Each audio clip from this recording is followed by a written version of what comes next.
नई तकनीक ने सोना उपजाया, उन्नत बीज से जादू है छाया। कम पानी में फसल लहराई, सुख समृद्धि ले ली अंगड़ाई। अब तो मुट्ठी में है आसमान, मुट्ठी में है आसमान, मुट्ठी में है आसमान। मृदा यानी मिट्टी की अहमियत किसान से ज्यादा और कौन जानता होगा। इसलिए किसान ये भी जानता है कि मृदा की उपजाऊ क्षमता आज खतरे में है।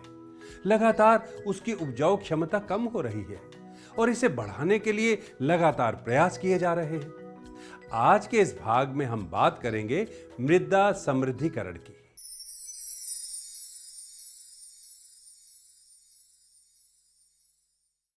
हरित क्रांति पश्चात खाद्यान्न उत्पादन में 4 से 5 गुणा, उद्यान फसलों में 6 गुणा, मछली उत्पादन में 9 गुणा, दुग्ध उत्पादन में 6 गुणा एवं अंडों के उत्पादन में 27 गुणा वृद्धि हुई है।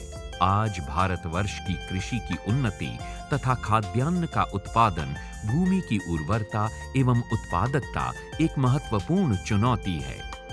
गत 50 से 60 वर्षों में कृषि रसायनों के अंधाधुंध प्रयोग एवं मृदा जीवांश तथा मृदा स्वास्थ्य की बेकदरी के कारण आज भूमि से स्वस्थ एवं उपयुक्त उत्पादन ले पाना मुश्किल हो गया है। हमारे पर रासायनिक खादों के प्रयोग के लिए बहुत दबाव दिया गया। जब ग्रीन रिवॉल्यूशन की बात आई, उससे ज़मीन का पूरा संतुलन बिगड़ गया। जितने भी ये आपके केमिकल हैं, ये सारे के सारे जो हमारे अच्छे वाले पॉजिटिव ऑर्गेनिज्म जिन्हें हम कहते हैं, सूक्ष्म जीवी हैं, उनको भी मार देते हैं। जब वे मर जाएंगे तो ज़मीन की संरचना बिल्कुल बिगड़ जाएगी। वो पोरस नहीं रही है, ज़मीन बहुत हार्ड हो गई है।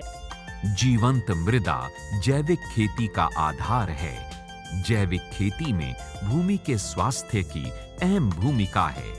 जैविक खेती ऐसी प्रबंधन प्रक्रिया है जिसमें मृदा स्वास्थ्य व पर्यावरण संरक्षण के साथ साथ उच्च गुणवत्ता के उत्पाद भी प्राप्त होते हैं। जो हमारे वैदिक में या जो हमारे पुराने फादर्स वगैरह यूज़ करते थे, उसमें अगर हम जाते हैं तो देखा गया है कि आपका विद इन 2 ईयर्स आपके सॉइल रीजनरेट हो जाए। मिट्टी से और आपका गोबर और गुड़ से आप बैक्टीरिया को मल्टीप्लाई कर सकते हैं। अवेलेबल बैक्टीरिया मल्टीप्लाई होता है और सॉइल को रीजनरेट कर देता है। फसल के प्रकार तथा विभिन्न फसलों हेतु पोषकों की आवश्यकता के आधार पर खेत में डाली जाने वाली परिपक्व खाद की मात्रा निश्चित की जाती है।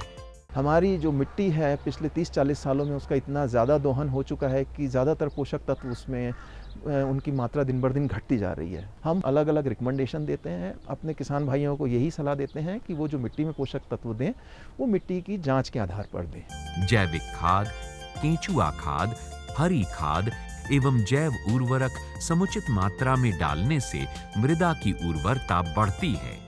रासायनिक आदानों के प्रयोग को नकारते हुए अधिकाधिक फसल अवशेष का उपयोग, अधिक व गहरी जुताई का त्याग तथा खेतों की मेढ़ों पर उपयोगी वृक्ष तथा झाड़ियां लगाई जाती हैं। खेत में हमारी चिड़िया आएंगी तो जो कुछ कीड़े ऐसे आते हैं कि जो हमारी फसल को नुकसान पहुंचाते हैं। चिड़िया आ रही हैं तो चिड़िया का भोजन होता है कीड़े, तो कुछ ना कुछ तो वो उठाएंगी जिससे हमारी फसल को लाभ मिलेगा। और जब चिड़िया बैठती हैं तो वो बीट भी करेंगी और उसके बीट में कुछ ना कुछ हमें खाद के रूप में भी प्राप्त होगा।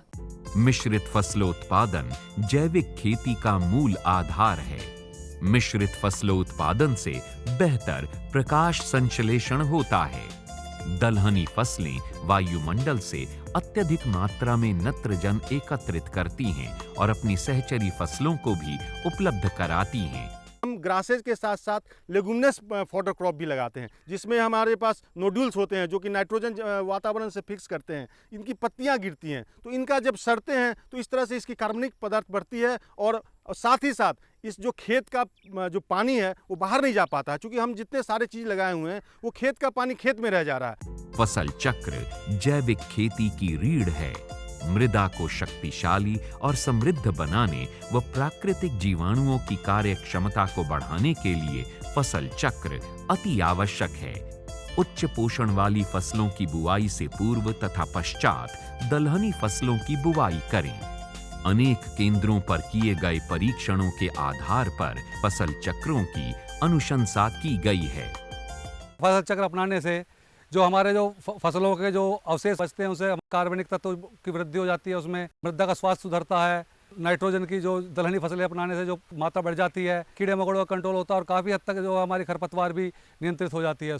एक उर्वर तथा जीवंत मृदा में जीवाश्म का स्तर पर्याप्त रहना चाहिए। साथ ही पर्याप्त मात्रा में छोटी जीवन अवधि वाले कीट पतंगे होने चाहिए। जैविक खेती में मृदा स्वास्थ्य को ठीक बनाए रखने के लिए पारंपरिक नुस्खे, जिनमें आमतौर पर पशुओं के गोबर, गौमूत्र, छाछ, गुड़, मक्खन आदि के साथ साथ विभिन्न खलियों के प्रयोग एवं दालों के आटे के साथ साथ सामयिक वृक्षों की छायादार मिट्टी का वितरण देखने को मिलता है। इन पारंपरिक उत्पादों का लगातार प्रयोग करने से लाभदायक सूक्ष्म जीवों की वृद्धि होती है। सूक्ष्म जीवाणु जो मिट्टी में खनिज लवण उपस्थित हैं, उनको एक रूप में परिवर्तित करते हैं ताकि वो आसानी से पौधों को मिल सके। इसी तरह से ये जो जैविक आदान जिसकी हम बात कर रहे हैं, भू अमृत, ये मिट्टी की भौतिक, रासायनिक और जैविक क्रियाओं में सुधार करता है और साथ ही साथ जैवांश में उत्तरोत्तर वृद्धि करता है। पारंपरिक नुस्खे, जिनमें भू अमृत, जीवामृत, भूमि संजीवनी जैसे पारंपरिक आदानों का प्रयोग किया जाता है। इनके प्रयोग से मृदा में उपस्थित मृदा खनिज पोषक तत्वों के रूप में प्रदान होते रहते हैं। अर्क तथा गौमूत्र इत्यादि बहुत ही अच्छे वृद्धि उत्प्रेरक हैं तथा इनका पत्तियों पर छिड़काव के रूप में प्रयोग किया जाता है। ये सारे के सारी जो लिक्विड मैन्योर है, इनके अंदर जो नेचुरल माइक्रोब्स हैं, जो प्राकृतिक सूक्ष्म जीव हैं, वो सरवाइव करते हैं। इनको ईएम भी बोलते हैं, इफेक्टिव माइक्रोब्स या बेनिफिशियल माइक्रोब्स। खेत में पर्याप्त मात्रा में फसल अवशेष हो और नमी हो और उसमें ईएम छोड़ दिया गया हो और उसकी वजह से जो मृदा है वो फोकी, मुलायम या भुरभुरी होती चली जाती है। कुछ ऐसे सूक्ष्म जीवों द्वारा उर्वरक तैयार किए जा रहे हैं जो अलग अलग स्थान और जलवायु में कारगर सिद्ध हुए हैं। भू अमृत। भू अमृत में अनेकों लाभदायी सूक्ष्म जीव पाए जाते हैं। 1 एकड़ क्षेत्र में सिंचाई जल के साथ प्रयोग करें। पंचगव्य एक विशिष्ट जैव समृद्धिशाली सूत्र है। पंचगव्य में पौधों की अच्छी बढ़वार हेतु आवश्यक लगभग सभी सूक्ष्म मात्रिक तत्व तथा हार्मोन प्रचुर मात्रा में उपलब्ध होते हैं। जैविक खेती मृदा की उर्वरता एवं कृषकों की उत्पादकता को बढ़ाने में पूरी तरह से सहायक है। जैविक विधि द्वारा खेती करने से उत्पादन की लागत तो कम होती है, इसके साथ ही कृषक भाई अधिक लाभ प्राप्त कर सकते हैं। समृद्धि मृदा किसानों को सर्वांगीण विकास, शुद्ध वातावरण, पौष्टिक आहार के साथ साथ खुशहाल जीवन जीने की राह दिखा सकेगी। दोस्तों, खेत है तो किसान है और किसान है तो हम सब हैं। इसलिए किसानों का सशक्त होना बेहद जरूरी है। बदलाव के ये संकेत हर ओर दिखाई पड़ रहे हैं। हमारा ये कार्यक्रम इन्हीं बदलावों को दिखाने की कोशिश करता है। कार्यक्रम समाप्त करने का वक्त हो गया है, लेकिन अगली कड़ी में आपसे फिर मुलाकात होगी।